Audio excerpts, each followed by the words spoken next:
നീ പറഞ്ഞു ഞാൻ ഇതിനകത്ത് വരാൻ കാരണം മഞ്ജുവാണ്. മഞ്ജു പറഞ്ഞു ഇതിനകത്തൊരു ക്രിമിനൽ ഗൂഢാലോചന ഉണ്ടായിരുന്നു. ശേഷം ഇപ്പോൾ വരുന്ന വാർത്തകൾ, മാധ്യമങ്ങളിൽ കൂടുന്ന വാർത്തകൾ നമ്മൾ ശ്രദ്ധിക്കേണ്ടതായിട്ടുണ്ട്.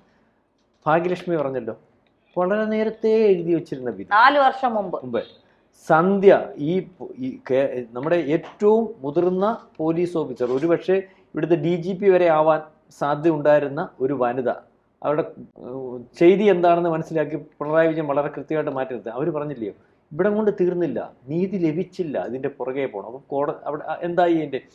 പിന്നെ ഈ റിമ കല്ലിക്കൻ പറഞ്ഞു കേട്ടോ, അതിജീവിയുടെ ഷോക്കിൽ നിന്നും അവർ മുക്തരായിട്ടില്ല. വിധിയുടെ അതിജീവിത ഷോക്കിൽ നിന്നും അതായത് ന്യായമായ വിധി, അതായത് അവർക്ക് അനുകൂലമല്ലാത്ത, അവർ തീരുമാനിച്ചിരുന്ന, അവർ ഈ ഗൂഢാലോചന നടത്തിയിരുന്ന ദിലീപിനെതിരെ ഏതോ ഒരു അജണ്ട വെച്ചിട്ട് ഗൂഢാലോചന നടത്തിയിരുന്ന കാര്യങ്ങൾ നടക്കാതെ വന്നപ്പോൾ ഇതുവരെ നടന്നതെല്ലാം നീതികേടാണെന്ന് വളരെ കൃത്യമായിട്ട് ചിത്രീകരിക്കാൻ ശ്രമിക്കുന്ന, വിധിക്ക് ശേഷം ശ്രമിക്കുന്ന ഒരു കാര്യമാണ് നമ്മൾ കാണുന്നത്. അതിനകത്ത് മാധ്യമങ്ങൾക്കും അതേ ലൈനിലാണല്ലോ സംസാരിക്കുന്നത്. കോടതി ആർക്ക് വേണ്ടിയോ എന്തൊക്കെയോ എവിടെയൊക്കെയോ എന്നൊക്കെ ഉള്ളത്.